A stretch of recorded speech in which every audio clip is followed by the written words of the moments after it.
Di sebuah tempat yang tak lagi tercatat di peta, ada sebuah dusun yang tak pernah disebut dalam doa, karena setiap nama yang menyebutnya akan terlupakan oleh dunia. Orang-orang menyebutnya Dusun Mayit, tempat di mana batas antara hidup dan mati telah kabur, dan setiap langkah menuju ke sana bukanlah jalan pulang. Jika kau mendengar suara azan tanpa arah atau melihat kabut yang tak pernah surut, jangan teruskan perjalananmu, karena sekali saja kau menatap ke dalam kabut itu, kau sudah menjadi bagiannya. Hujan turun deras sore itu, menutupi pandangan jalanan tanah yang becek dan penuh lumpur. Raka, seorang jurnalis muda, menepikan motornya di tepi jalan hutan. GPS di ponselnya kehilangan sinyal sejak setengah jam lalu. Tapi papan kayu kecil bertuliskan Dusun Mayit 3 km menarik perhatiannya. Nama aneh, tapi mungkin ini yang dimaksud orang itu, gumam Raka sambil mengusap air hujan dari wajahnya. 2 hari sebelumnya, redakturnya menugaskannya untuk menelusuri kabar misterius tentang sebuah desa yang tak tercatat di peta manapun, konon ditemukan oleh pendaki yang tersesat. Pendaki itu sempat menulis di forum online bahwa di dusun itu, ia melihat warga hidup berdampingan dengan kuburan. Tapi sebelum bisa menjelaskan lebih jauh, akun itu menghilang. Raka melanjutkan perjalanan melewati jalan setapak yang makin sempit, diapit pepohonan tinggi dan kabut tebal. Udara di sana terasa dingin, terlalu dingin untuk ukuran sore di pedalaman Jawa Tengah. Motor tuanya akhirnya berhenti karena rantai terlepas. Raka terpaksa berjalan kaki sambil menenteng kamera dan tas ransel. Beberapa meter kemudian, samar-samar terlihat beberapa rumah panggung dari kayu. Dari kejauhan terdengar suara kentongan bertalu-talu, diikuti suara orang memanggil dengan logat halus. "Le, sudah sampai. Masuklah, jangan di luar. Hujan bawa roh-roh lapar," Raka tertegun. Dari balik kabut, muncul seorang lelaki tua mengenakan kain lusuh, menuntun seekor sapi hitam kecil. Wajahnya pucat tapi senyumnya ramah. "Sampeyan pasti orang kota yang mau meliput ya? Sudah ditunggu kepala dusun," katanya sambil menepuk bahu Raka. "Ayo, sebelum senja nanti gerbangnya tertutup." Saat Raka melangkah masuk ke dalam dusun itu, pemandangan yang dilihatnya membuat bulu kuduknya berdiri. Rumah-rumah warga berdiri di antara makam tua. Ada yang bahkan menjemur pakaian di atas nisan. Anak-anak kecil berlari-larian sambil membawa bunga kamboja. Dan beberapa wanita tampak menyiangi rumput di sekitar kuburan sambil tertawa pelan. "Ini pemakaman umum, Pak?" tanya Raka ragu. "Di sini kuburan bukan tempat orang mati," jawab lelaki tua itu. "Justru mereka yang tidur di tanah ini, yang menjaga kami tetap hidup." Ucapan itu menancap di kepala Raka, membuatnya merinding tanpa tahu kenapa.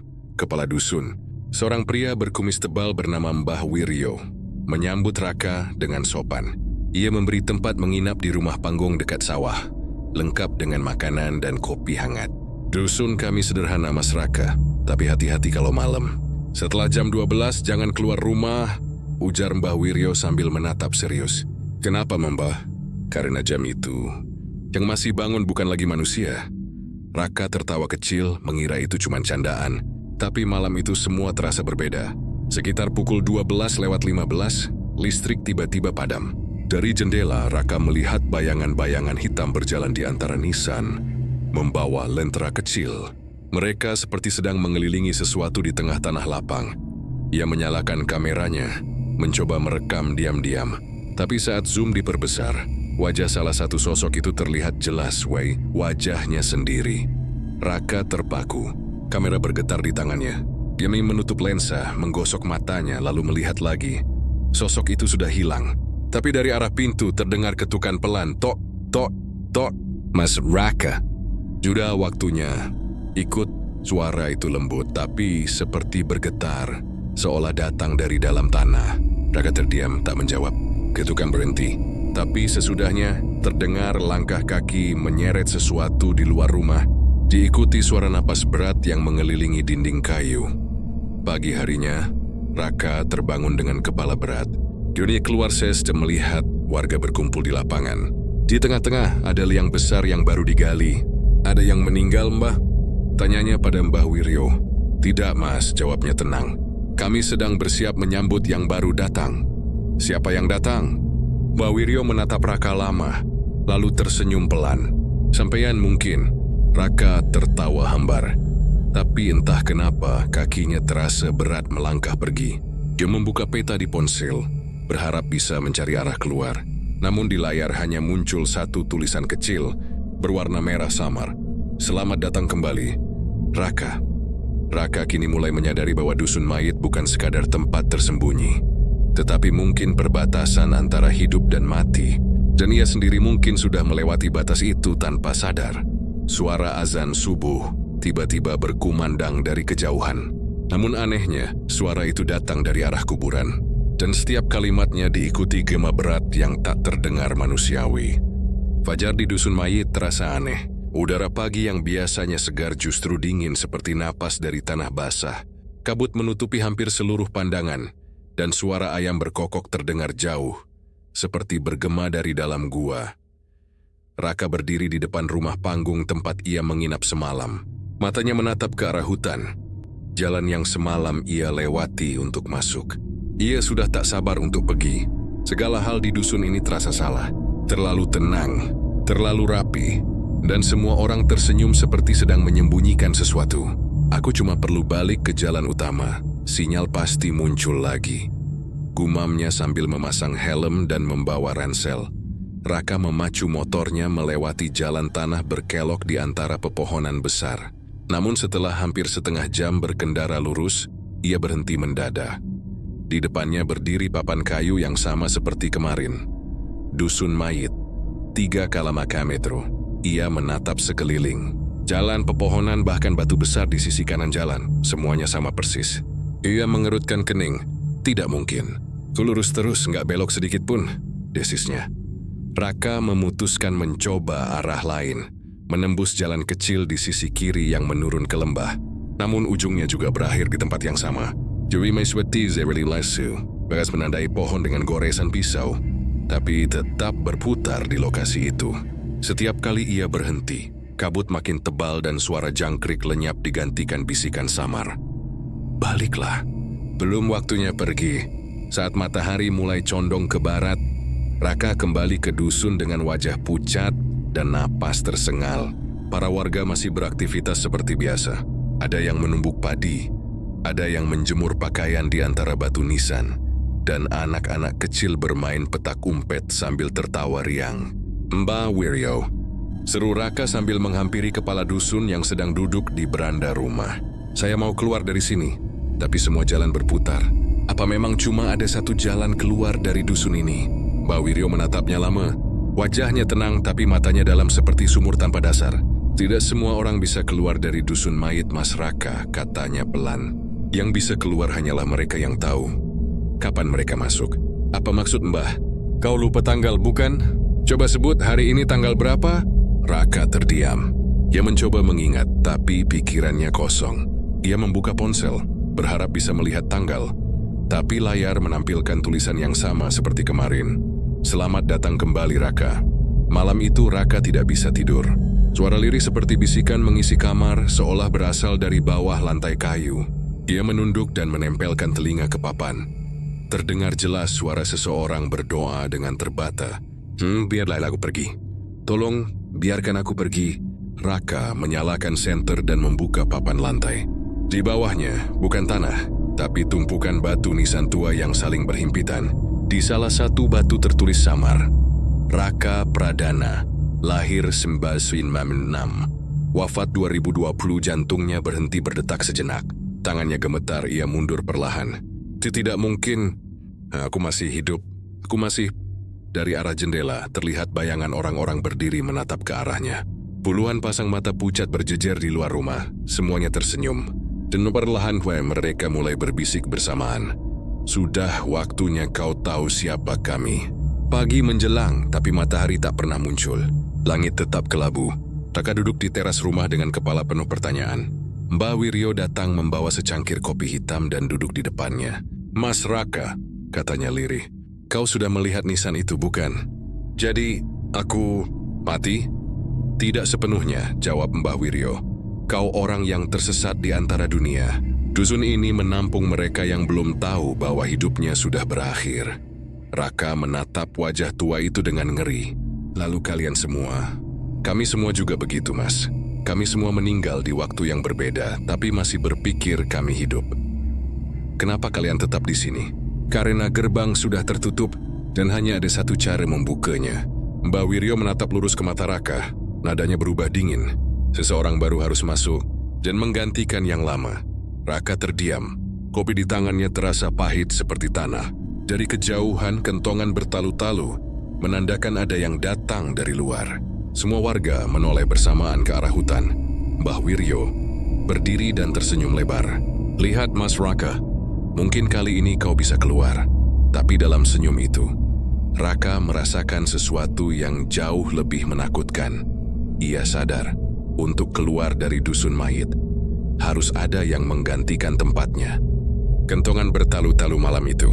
Suara kayunya bergema dari ujung dusun, membuat bulu kuduk Raka berdiri.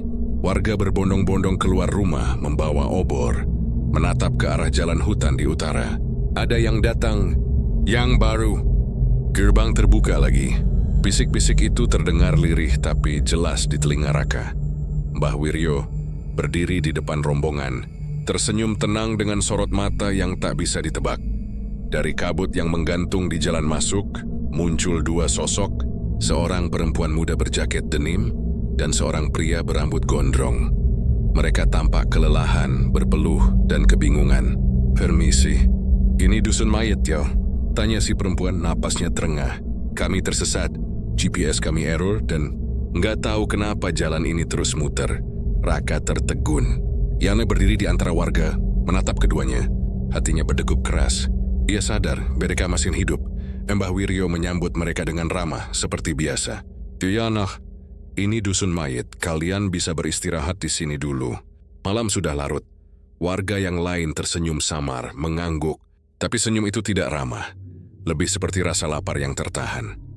Raka menatap punggung kedua orang itu dengan campuran lega dan ketakutan. Leganya karena akhirnya ada orang hidup lain di tempat ini. Takutnya karena kata-kata Mbah Wiryo terus bergema di kepalanya. Seseorang baru harus masuk dan menggantikan yang lama. Raka mencoba menemui mereka malam itu di rumah panggung dekat sawah, tempat yang dulu ia tempati. Perempuan itu memperkenalkan diri sebagai Sinta, mahasiswi arkeologi. Sedangkan lelaki yang bersamanya, Gilang, adalah kakak sepupunya. "Kami sedang cari lokasi situs pemakaman kuno di sekitar sini," kata Sinta. "Aneh, peta yang kami punya berhenti tepat di sini. Tapi desa ini nggak ada di data manapun." Raka hanya diam. Suyarim ingin mengatakan yang sebenarnya, tapi lidahnya keluh. Bagaimana bisa ia jelaskan bahwa tempat ini bukan di dunia yang sama dengan mereka? "Kalau boleh tahu," tanya Gilang, "Mas tinggal di sini juga?" Raka ragu sejenak. "Aku juga tersesat. Sudah beberapa hari. Aku nggak bisa keluar." Sinta tertawa kecil, mengira itu lelucon. Tapi ekspresi Raka terlalu serius untuk dianggap bercanda. Tengah malam, suara gamelan samar terdengar dari arah kuburan. Nada-nadanya lambat, menyeret seperti upacara tua yang dijalankan tanpa akhir. Raka mengintip dari jendela dan melihat para warga berjalan ke tengah lapangan sambil membawa lilin dan bunga Kamboja. Mereka membentuk lingkaran, dan di tengah-tengahnya Mbah Wiryo menancapkan sebatang tongkat dari bambu hitam ke tanah. Tanah itu bergetar, seolah ada sesuatu di bawahnya yang ingin keluar. "Roh lama harus pergi," terdengar suara Mbah Wiryo. "Yang baru akan menggantikannya agar dusun ini tetap hidup." Raka mundur perlahan, napasnya tercekat. Kata-kata itu bukan lagi simbolis, itu ritual sungguhan. Raka menemui Mbah Wiryo di balai dusun. "Apa yang kalian lakukan semalam?" "Upacara biasa," jawab Mbah Wiryo santai. "Keseimbangan harus dijaga. Setiap kali ada yang datang, harus ada yang pergi." "Jadi benar," suara Raka bergetar. "Aku cuma bisa keluar kalau ada yang lain menggantikan aku." Begitulah hukum tempat ini. Gerbang hanya terbuka untuk satu jiwa pada satu waktu. Raka menatapnya tak percaya. "Kalian mau membunuh mereka?" Mbah Wiryo tersenyum. "Tidak, Mas, kami tidak membunuh. Kami hanya menukar. Mereka akan hidup di sini seperti kau. Kami memberi mereka tempat, rumah, dan ketenangan. Bukankah itu lebih baik daripada dunia yang kejam di luar sana? Raka berdiri dengan wajah tegang. Ia sadar, hanya ada satu kesempatan untuk keluar. Dan ia tahu siapa yang akan jadi penggantinya, Sinta atau Gilang. Tapi hatinya hancur membayangkan harus mengorbankan orang lain agar dirinya bebas. Raka bermimpi aneh. Ia berjalan di pemakaman dusun itu, melihat warga berdiri di atas nisan mereka masing-masing. Wajah mereka kosong, dan di tengah mereka berdiri dirinya sendiri. Namun dengan mata hitam dan kulit pucat. Keluar atau lenyap, kata sosok itu. Kalau kau tidak memilih, dusun ini akan menelanmu sepenuhnya. Raka terbangun dengan keringat dingin, napas memburu. Di luar jendela, ia melihat Gilang sedang menyalakan rokok, menatap ke arah hutan, seolah berniat kabur. Sinta tidur di dalam tak tahu apapun. Dan di kejauhan, Mbah Wiryo berdiri di bayangan, mengawasi mereka bertiga dengan senyum tipis. Ia tahu, waktunya sudah dekat. Fajar menyingsing di dusun mayit. Tapi kabut pagi ini lebih pekat dari biasanya, dan angin membawa aroma anyir darah. Raka menatap kedua tamu baru itu dengan mata penuh dilema. Satu dari mereka akan menjadi pengganti, dan hanya dengan begitu gerbang bisa terbuka untuknya. Suara Mbah Wiryo terdengar dari kejauhan, lembut tapi menggema. Setiap yang datang, harus ada yang tertinggal. Raka mengepalkan tangan. Kalau ini ia mau, ia harus kembali. Raka duduk di teras menggenggam kepala, pikirannya kacau. Setiap kata Mbah Wiryo terus terngiang. Hanya satu jalan keluar, Mas Raka. Seseorang baru harus masuk, dan agar yang lama bisa pergi. Di dalam rumah, Sinta dan Gilang sedang tidur. Mereka masih percaya bahwa ini hanyalah desa terpencil yang aneh. Belum tahu bahwa setiap tawa penduduknya berasal dari mulut-mulut yang sudah tak bernafas. Raka memandangi mereka lama. Ia merasa seperti sedang duduk di ujung jurang. Di satu sisi kebebasan, di sisi lain dosa yang tak termaafkan. Menjelang tengah malam, kentongan bertalu-talu. Dari arah lapangan, cahaya obor mulai bermunculan, mengiringi bunyi gamelan lambat dan serak. Raka berdiri di jendela, menyaksikan warga bergerak ke tengah pemakaman. Mbah Wiryo berdiri di tengah lingkaran api unggun, membawa wadah tanah liat berisi cairan merah gelap. Malam ini darah lama diganti dengan darah baru. Serunya lantang. Agar gerbang tidak menelan seluruh dusun, warga bersorak lirih. Beberapa di antara mereka meneteskan air mata. Entah karena takut, entah karena harap. Raka tahu, ritual itu bukan simbol. Itu pertukaran nyawa. Sinta terbangun, wajahnya pucat. Mas Raka, suara apa itu? Kau harus diam. Jangan keluar, bisik Raka tegas. Kenapa mereka melakukan sesuatu di luar ya? Ya, sesuatu yang kau nggak mau lihat. Gilang justru bangun dan berjalan ke jendela. Kalau mereka butuh bantuan, kenapa kita nggak ikut? Katanya santai. Jangan. Raka menahan tangannya. Kau nggak ngerti, mereka bukan... Belum sempat ia lanjutkan, pintu rumah terbuka perlahan. Di ambang pintu berdiri Mbah Wiryo, dengan obor di tangan dan senyum dingin di wajah. Mas Raka, suaranya lembut tapi memaksa. Sudah waktunya. Raka mengikuti Mbah Wiryo dengan langkah berat menuju lapangan pemakaman. Sinta dan Gilang dibawa oleh dua warga lain. Tampak bingung tapi tidak melawan. Di tengah lingkaran api, tanah sudah dibuka. Sebuah lubang dalam seperti kuburan yang baru digali. Siapa di antara kalian yang akan tinggal? Tanya Mbah Wiryo pelan. Gerbang harus menelan satu nyawa agar yang lain bisa keluar. Sinta gemetar, matanya berkaca-kaca. Apa maksudnya tinggal? Kami nggak ngerti. Raka menatap tanah, suaranya serak. Mereka mau mengorbankan salah satu dari kita, supaya yang lain bisa hidup. Mbah Wiryo mengangguk tenang. Bukan pengorbanan, penukaran. Karena dunia tidak menyukai ketidakseimbangan. Saat warga mulai menyanyikan mantra pelan, Gilang tiba-tiba tertawa kecil. Tawa yang tidak wajar. Berat, serak, kepalanya menunduk, bahunya berguncang. Lucu juga. Genit kalian pikir kalian bisa memilih. Katanya lirih, tapi suaranya bergema seperti berasal dari dua arah sekaligus. Raka menatapnya tajam. Tubuh Gilang perlahan menegang. Matanya berubah hitam seluruhnya. Kau... Ya, bisiknya. Aku bukan orang luar, Raka. Aku bagian dari dusun ini. Aku yang membuka gerbang agar kau bisa datang. Warga terdiam. Beberapa mundur ketakutan. Sinta berteriak, tapi Gilang atau makhluk yang menyerupainya, menatapnya dengan mata kosong. Setiap 20 tahun, satu roh dari dusun ini diutus keluar untuk mencari pengganti. Aku, utusan itu. Tanah di bawah kakinya mulai retak, darah merembes keluar dari celahnya seperti air dari mata bumi. Mbah Wiryo menunduk hormat. Waktunya tiba. Makhluk itu menatap Raka. Kau ingin keluar, bukan? Maka gantikan aku. Ambil tempatku di sini, biar aku yang kembali ke dunia. Raka mundur, wajahnya pucat. Aku nggak mau menggantikan siapapun. Terlambat, jawab Gilang dengan senyum bengkok. Gerbang sudah terbuka, dan gerbang harus menelan darah. Dalam sekejap, tubuhnya melompat ke arah Raka, mendorongnya hingga keduanya jatuh ke dalam lubang ritual. Sinta menjerit, warga menunduk, dan Mbah Wiryo mengangkat wadah darah tinggi-tinggi. Yang lama kembali menjadi tanah, yang baru melanjutkan napas. Cairan merah itu dituangkan ke lubang. Api di sekeliling berkobar besar, disertai jeritan panjang yang bergema dari bawah tanah. Ketika api mereda, hanya satu tubuh yang tersisa di tepian lubang. Sinta menatapnya sambil menangis.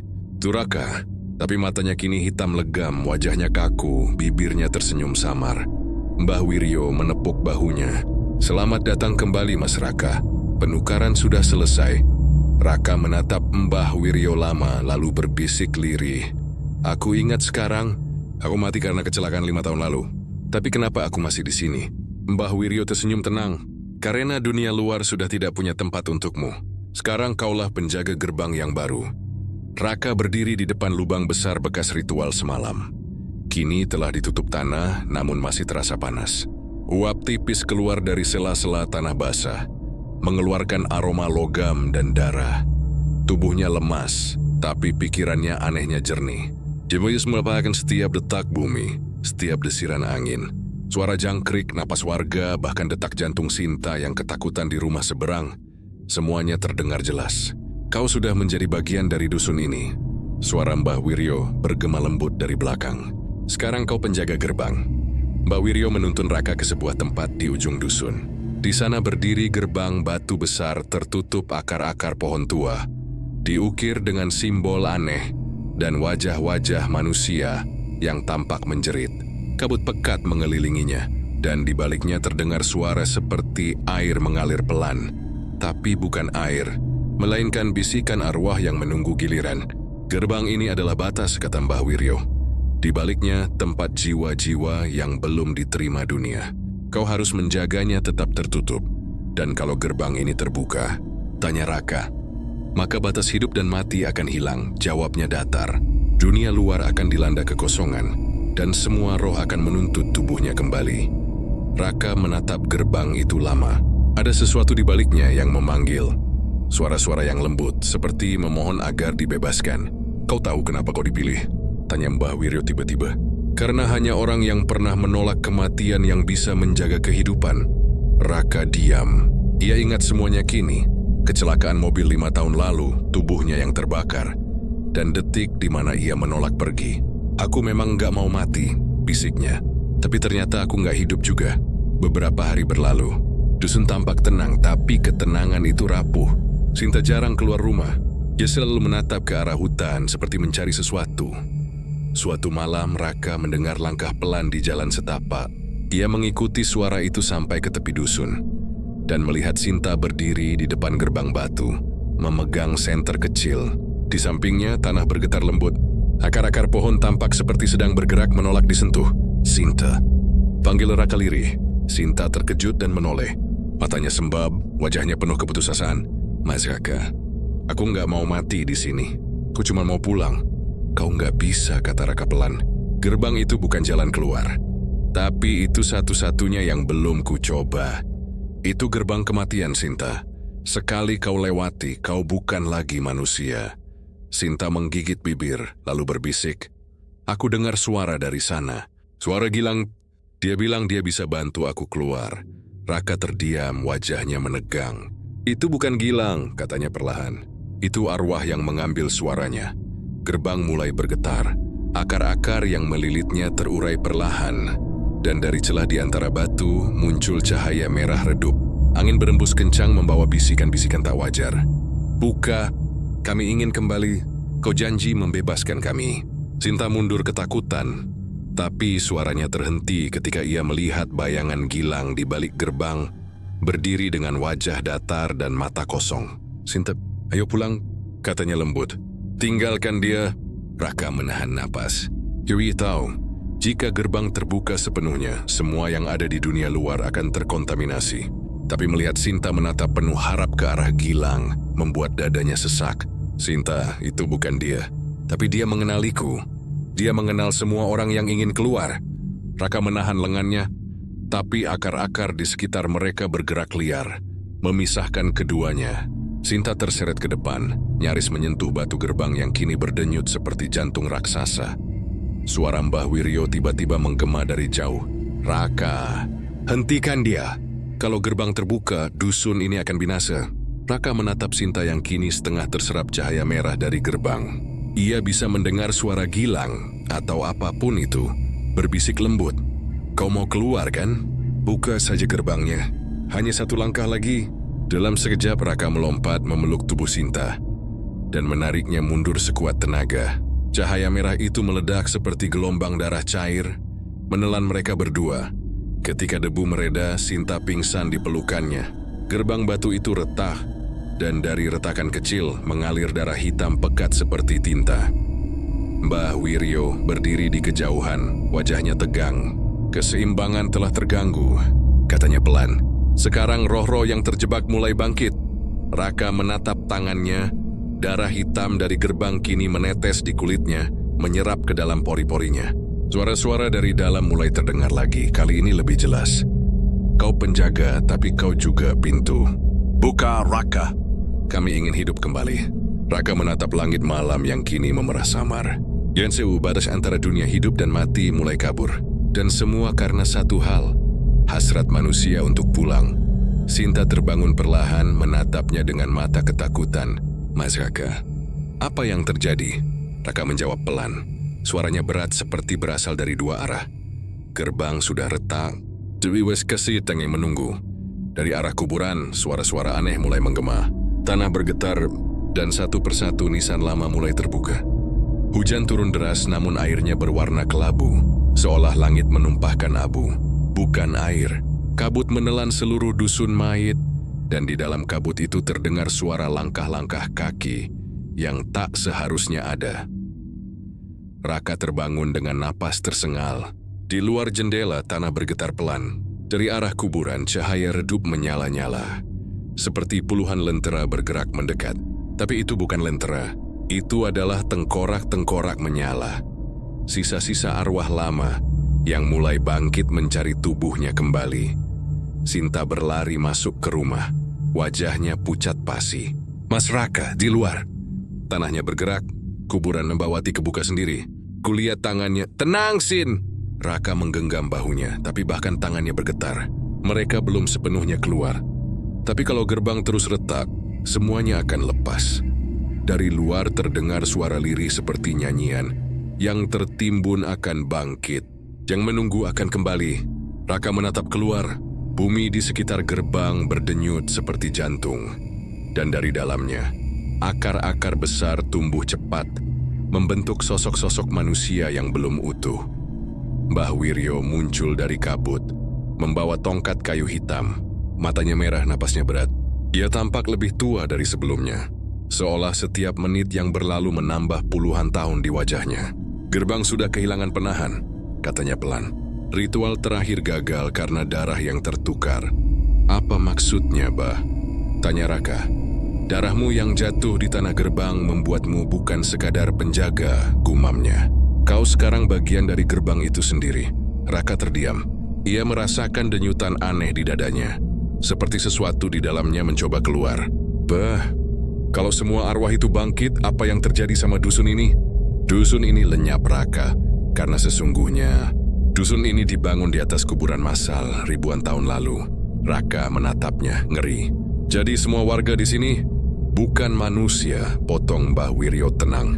"Kami sih hanya jiwa-jiwa yang dipinjamkan kehidupan, dan tugas kami menjaga agar yang mati tetap di tempatnya." Malam itu kabut makin tebal. Satu persatu warga dusun keluar dari rumah mereka. Wajah mereka pucat, mata mereka kosong seolah tersadar dari mimpi panjang. Beberapa mulai berteriak ketakutan ketika melihat tangan-tangan hitam keluar dari tanah, menarik kaki mereka. Mereka kembali untuk menggantikan kita, teriak seorang warga. Mereka yang terkubur dulu sekarang menuntut tubuh kita. Raka berlari ke arah gerbang. Cahaya merah di baliknya kini terang, membentuk bayangan-bayangan manusia yang menjerit. Sinta mengejarnya sambil menangis. Mas Raka, kita harus keluar dari sini.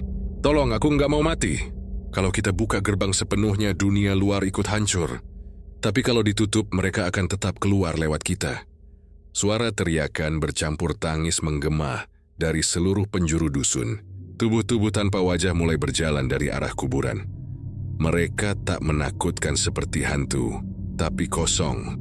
Seolah kulit mereka hanya wadah yang baru saja ditemukan kembali. Raka berdiri di depan gerbang, menatap Mbah Wiryo yang kini bersimpuh. Darah menetes dari hidungnya. Raka, hanya ada dua pilihan, katanya dengan suara bergetar. Kau bisa menutup gerbang dengan darahmu sendiri, mengorbankan dirimu dan semua jiwa di dusun ini. Atau kau bisa membiarkannya terbuka dan membiarkan dunia hidup tenggelam bersama yang mati. Raka menatap gerbang. Cahaya merah itu kini memancar kuat, dan di dalamnya ia melihat wajah ibunya. Wajah yang dulu ia rindukan. Ibu? Kembalilah, Nak. Suara itu lembut, menggoda. Di sini tak ada rasa sakit. Sinta memegang tangannya erat. Mas Raka, jangan. Itu bukan ibumu. Itu arwah yang pakai wujudnya. Air mata Raka menetes, tapi ia tak melepaskan pandangannya. Suara retakan terdengar keras dari tanah. Krak. Dari dalam gerbang muncul tangan-tangan hitam, berusaha menarik Raka. Sinta berteriak, mencoba menariknya kembali. Raka, jangan biarkan mereka menang. Aku nggak tahu caranya, Sin. Pilih, teriak Mbah Wiryo dari jauh. Pilih sebelum semuanya terlambat. Raka menggigit bibir. Ia menatap gerbang yang kini setengah terbuka. Suara-suara di dalamnya memanggil namanya seperti nyanyian. Raka, Raka, kau penjaga. Buka kami. Lalu Raka menancapkan tangannya ke dada sendiri. Darahnya muncrat jatuh ke tanah gerbang. Cahaya merah menyala seketika, dan semua arwah menjerit keras, seperti terbakar dari dalam. Gerbang bergetar hebat, lalu tertutup perlahan. Tanah berhenti berguncang, semua arwah yang keluar membeku di tempatnya, sebelum berubah menjadi debu hitam dan lenyap. Sinta berlutut, menangis keras sambil mengguncang tubuh Raka yang kini terbaring di tanah. Tapi Raka membuka matanya perlahan. Pupilnya kini berwarna hitam pekat dan suaranya datar. Aku tidak mati, Sinta. Mas, aku bagian dari gerbang sekarang. Ia berdiri perlahan, memandangi kabut yang mulai reda. Kau harus pergi sebelum gerbang menutup sepenuhnya. Dunia luar masih menunggumu. Tapi Mas Raka, aku sudah bukan manusia lagi. Sinta berlari menembus kabut, sementara di belakangnya dusun mayit mulai tenggelam dalam kegelapan. Satu persatu rumah runtuh, berubah menjadi nisan batu. Mbah Wiryo tersenyum lemah sebelum tubuhnya lenyap bersama tanah, dan di tengah semuanya berdiri sosok Raka. Kini menjadi penjaga gerbang baru, menatap dunia dengan mata kosong, namun penuh kedamaian kelam. Setiap yang hidup akan datang ke sini pada waktunya, bisiknya, dan aku akan menunggu. Di kejauhan kabut menutup sepenuhnya, hening. Tapi dari bawah tanah terdengar sesuatu masih berbisik pelan, seolah belum semua tertidur. Sudah 3 tahun sejak malam itu. Dusun mayit tak pernah lagi disebut di peta. Penduduk desa sekitar bilang, tempat itu lenyap, tanahnya longsor, menelan seluruh kehidupan yang ada di dalamnya. Namun Sinta tahu, tempat seperti itu tak benar-benar lenyap, hanya tertutup kabut. Kini ia berdiri di tepi hutan, di mana jalan menuju dusun dulu pernah ada. Tapi sekarang hanya ada tanah kosong, sepi, dan udara yang terasa lebih dingin dari biasanya. Tangannya memegang kalung kecil milik Raka, satu-satunya benda yang tersisa setelah kabut menghilang. Aku janji, Mas. Aku bakal balik. Aku bakal ngerti kenapa semua ini terjadi. Bisiknya dengan mata yang basah. Sinta melangkah perlahan melewati batas hutan. Angin berembus pelan membawa bau anyir yang familiar. Bau tanah lembab yang dulu menyelimuti dusun mayit. Langkah demi langkah kabut mulai muncul lagi. Semakin tebal, semakin berat. Dan tiba-tiba tanah di bawah kakinya bergetar lembut. Sebuah jalan tanah terbuka menurun ke bawah, seperti undangan dari bumi itu sendiri. Sinta menyalakan senter lalu menuruni jalan itu. Semakin jauh ia berjalan, semakin ia menyadari sesuatu. Suara-suara samar mulai terdengar. Suara orang tertawa, suara anak-anak bermain, suara ayam berkokok. "Ini dusun mayit?" Gumamnya tak percaya. Ia menatap sekeliling, dan benar dusun itu ada kembali. Rumah-rumah berdiri seperti dulu, sawah-sawah hijau terbentang, dan warga beraktivitas seolah tak pernah terjadi apa-apa. Namun ada yang berbeda. Wajah mereka terlalu tenang, terlalu kosong. Seseorang menatapnya dari kejauhan. Senyum lembut, mata hitam pekat. "Kau kembali, Sinta," katanya. "Mas Raka?" Raka berdiri di depan gerbang batu, kini tak lagi retak. Tubuhnya sama, tapi kulitnya pucat keabu-abuan.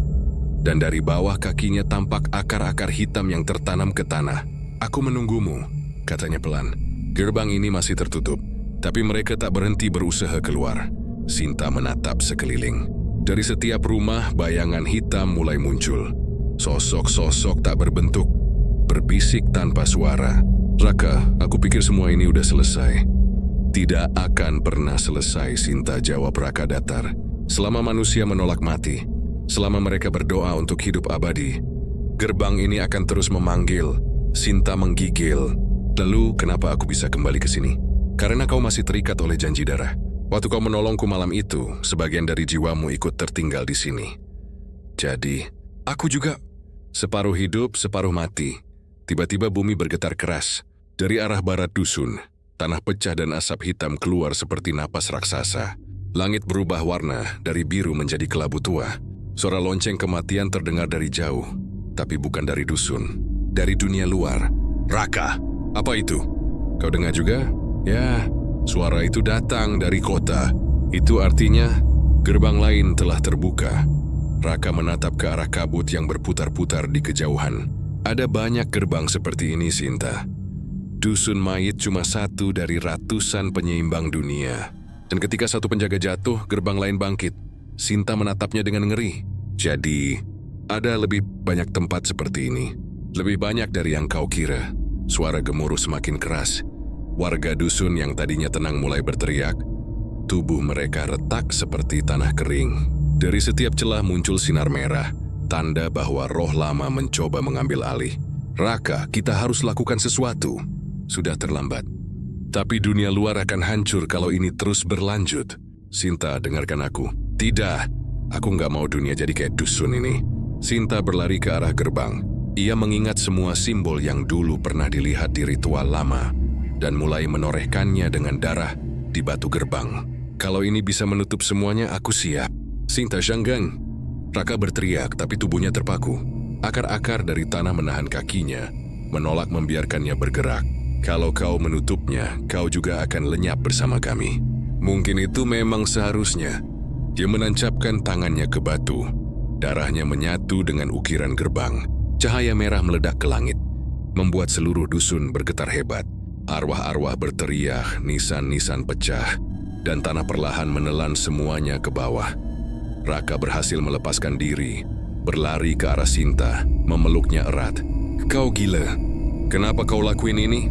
"Karena kalau kita biarkan gerbang tetap terbuka, semua orang di dunia akan jadi seperti kita." Raka memandang wajahnya yang tenang, penuh ketakutan, tapi juga keberanian. "Sinta, mas aku capek. Kalau nanti kita ketemu lagi, semoga bukan di tempat kayak ini ya." Dia tersenyum lalu menutup mata. Semuanya menjadi putih, hening. Tak ada jeritan, tak ada kabut. Lalu, perlahan, dunia kembali berwarna.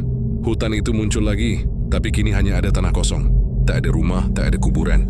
Hanya satu batu besar di tengah lapangan, bertuliskan, "Di sini batas antara hidup dan mati pernah dijaga."